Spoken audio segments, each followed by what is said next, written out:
All right, we're ready for the public hearing, flexible development plan and density determination for 1 and 5 Concord Road. And tonight, we're just sort of finalizing, we're wrapping up the language on the design restrictions and taking a look at the revisions to the site plan. And I think the next step after that is to start thinking about scheduling the draft special permit. So it could be on camera. Language review.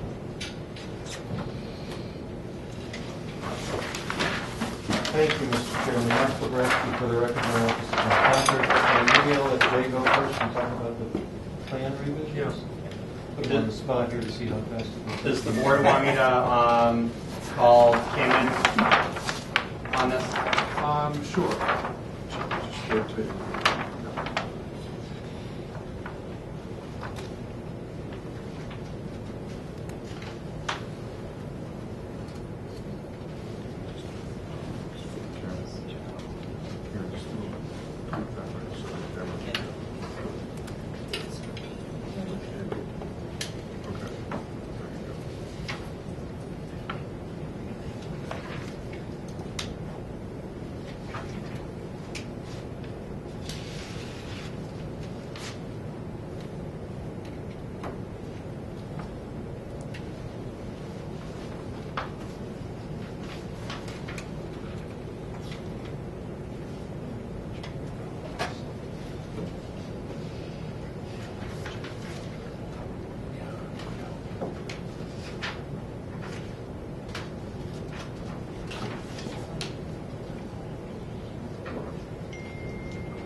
Hi, Kim. You're on speaker.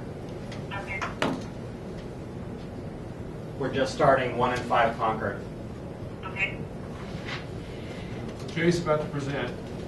Jay, go ahead. Sure. So the only revisions we've actually made from the last time we were here basically had to do with the plantings. So it was based on some comments that we had from Tom and Kim, and basically walked through the plan set. And so the plant list has been updated to match what Tom's request. That basically talks about quantities and sizes.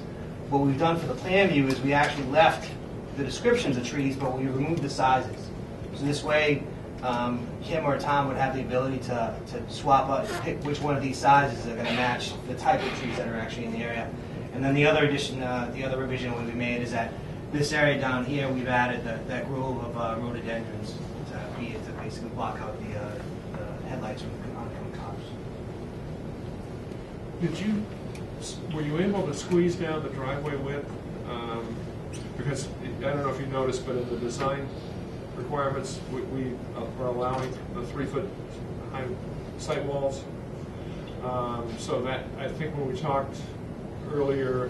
The C-section? Yeah. No, I haven't updated that detail, but I can do that. I can do that. And then my plan was to basically put that on the detail sheet as with the actual utilities. Okay. So both those will be into the actual plan set for the subdivision. But yeah, I would be able to reduce that disturbance down in section C. So how does the Exhibit 1, how does that enforce that those plants are actually installed, those trees, since this can be sold to, or will be sold to someone else? And nearby, this will be recorded as the special permit at the registry of deeds, and this will be it'll be part of the permit. So even though we don't talk about the plantings in here, I don't believe having to comply with that plan, since that plan is part of this. I know that that's the first condition. Oh, it is? Okay. Special permit condition. There's also a decision too. I mean, which we're looking at on Friday.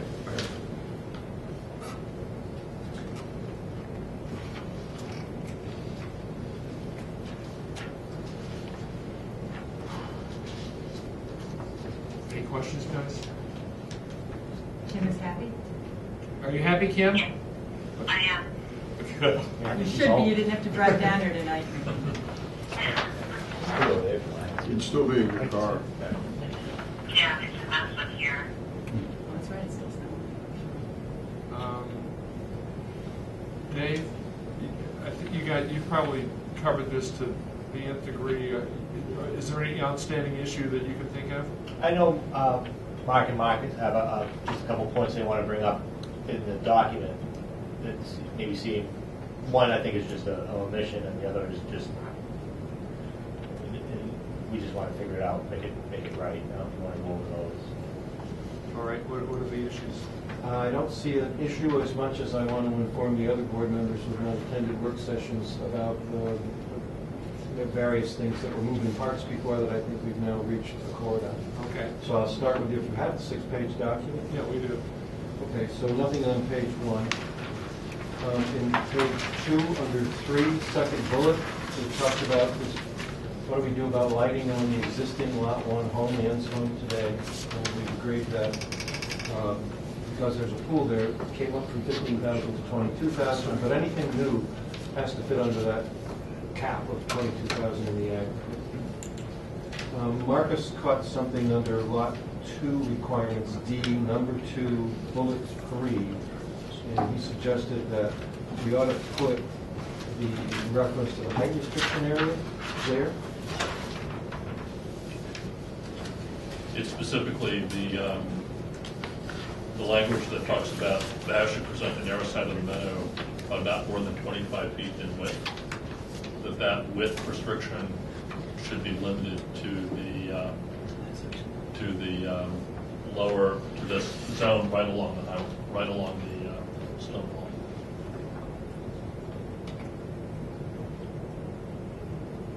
Which I think we covered at the last meeting. So it would be not more than 25 feet in width in the height Within restricted the height area. restricted area, is that what Within you're the height saying? restricted area. Yeah. That was my only comment. I can live with that. You guys okay with that? So how would that be stated? Just as I did, not more than 25 feet in width within the height restricted area. It doesn't say within, it just says with reduced. He's So you're saying changing it that- right now? I've added it. Oh, sorry, okay, so that's how you do it. All right. And I'll be sure we pick this up at the next revision stage. Okay, there is another, just for your reference, there is another reference on the top of page 3 to the height restriction area with regard to the building face of non-gabled walls at 21 feet, just calling that the extension, not an issue. Now, I think the next major thing we talked about was on page 5. Again, we added a height restriction area for lot 3. And in the third bullet from the top of the page on page 5, you'll see a reference to it. That's, Jay, if you could point to that. Yes, sir. They're now labeled, so we clearly understand what the depth of that is. There's another reference to it under, in the very middle of the page, a ridge running north-south conforming to these standards and extending to the height restriction area. Over on page 6, more discussion of the driveway. It's now limited to 14 feet in width, but further refinement suggests that Ann's existing driveway is working, and if we can keep it at the average of that, but not to exceed 14 feet, that'd be an ideal design.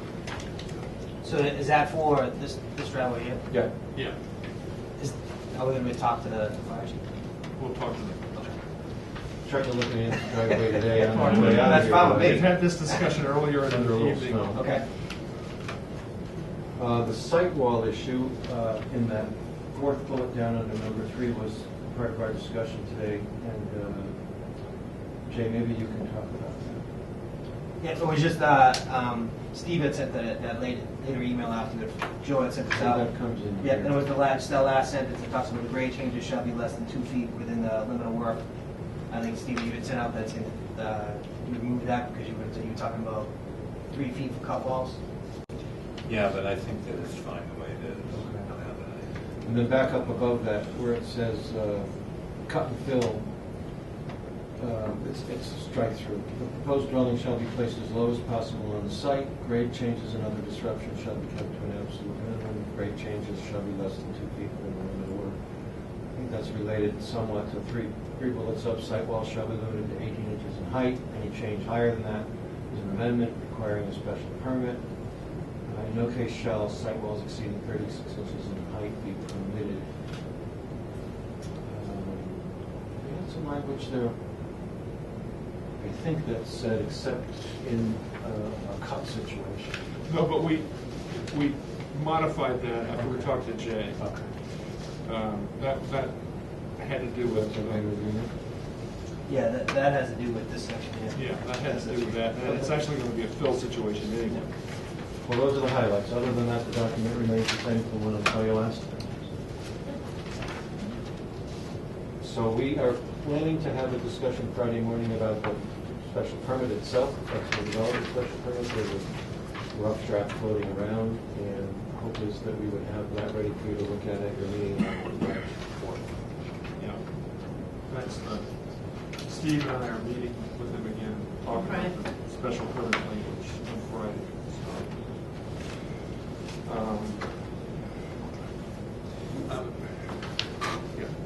I just noticed that 2 bullets ran in together on page 6. That bullet that starts with the proposed dwelling shall be placed as low as possible. On the 3rd line, sentence starting exterior, that's another bullet. That's another bullet. Okay, I got it.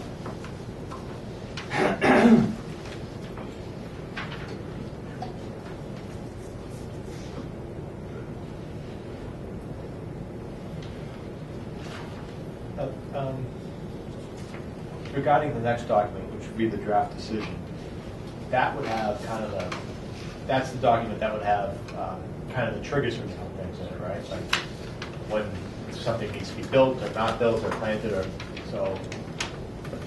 Does anyone have thoughts or ideas or preferences on any of that that might help get that last 10% done on Friday?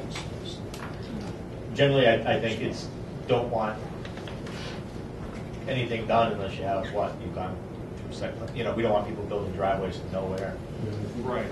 And then as far as the paper documents are concerned, like the easement necessary to get the water looped and or the driveway easement for lot 2, if lot 3 and lot 2 are of different ownership, prior to the CO or prior to the building permit, those are triggers that are in the draft. And then the planting, sometimes on these, for the plantings, people want them in now, but this might be one where it's later. Yeah. That's why I mean, we're meeting day after them, well, in 3 days, Yeah. but you've got to remember that the 2 planning board members who've been trying to hammer this out haven't seen anything yet. So we've got to get up to speed. I don't have anything yet to react to. Okay. I'm just talking in generalities.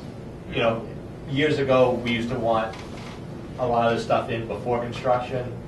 I think somewhat that thinking has changed, or mine has a little bit, because Well, it never seems right. in past situations, the fire department has also played a role, because the fire department typically in subdivisions wants to have something down so that, you know, if once things start to happen, they can get the apparatus into the site. In this case, I'm not sure that that's a motivation. Yeah. Because it's essentially one additional house, so. There's already an existing driveway that goes up. Yeah. So I don't know, I can't think of any reason why you'd want to pre-construct anything. No, and the only thing I could think of possibly would be the plantings on the hill, give them a year or 2 head start. But our recent experience has been that doesn't. I think you're better off waiting. Yeah. Especially since we might want to make some stipulations about when things happen once the existing house is demolished.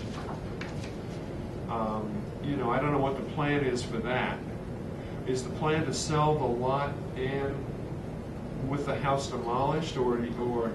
no? You're not going to demolish the house until you sell the lot. Right. Yeah. so- Okay, so. Because we think there's a probability that someone is actually going to build on that lot, that they may just want lot 3 and leave that as open space. We want to leave people the flexibility to remove the house but not build. So, you know, it could get better, is what I'm implying, in terms of what ends up getting developed. But I don't think there's any chance that, you know, we're going to take down that house. Okay, that goes back to something we were saying this morning. I mean, the flexible development plan is predicated on that house is being demolished. So if somebody purchases the lot and then decides he wants to keep that house, now we're right back into. I just paid a visit to the Supreme Judicial Court last year on a variance in Fall River that the building to be demolished, and it wasn't. And we need to specify some timing mechanism. So I think we do, yeah. But On the plan, we do say that it's to be removed. But that- You That's do, exactly but- what it said in the Fall River case. And Yeah, the judge I mean- doesn't say when, so therefore you don't have to worry about it. But we don't have to say March 24th, we just have to say No. prior to this or before Right. that, or, Exactly. right? So, I mean, that's just triggers that we just need to figure out. it has to come Right. down in order for everything else to happen. Right. It goes, you know, in order for. Yeah, I got it, but, you know, okay, so that, we have an idea of what Yeah. that language should look like.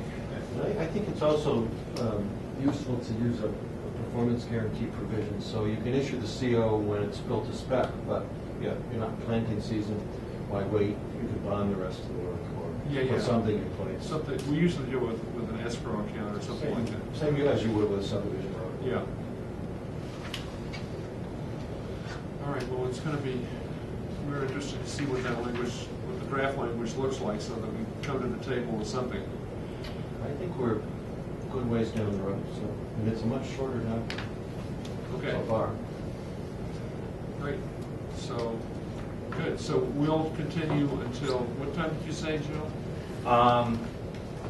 It would be 9:15 on the 4th.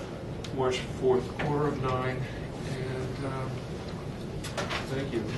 I won't be here that night, but I know we'll be back on the 18th anyway, and I want to thank the gentleman for helping us with the work sessions. It takes a lot out of it.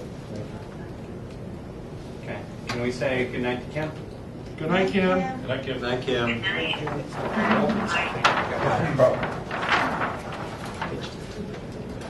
I like it.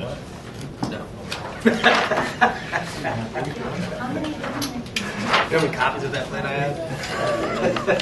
So wayside by accident. We're on all Friday morning. Thanks, Steve. All right, we'll see you. Hope you feel better. All right, see ya. Doing all that. So, They're happy.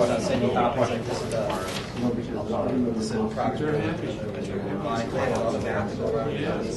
I don't think they're leaving the bushes to ambush them. Yeah. Oh, I know. Well, some did. You're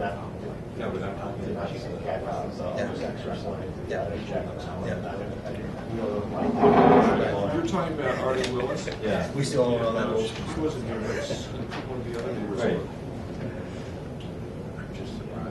On the 4th, I have the select board's town meeting, so we can start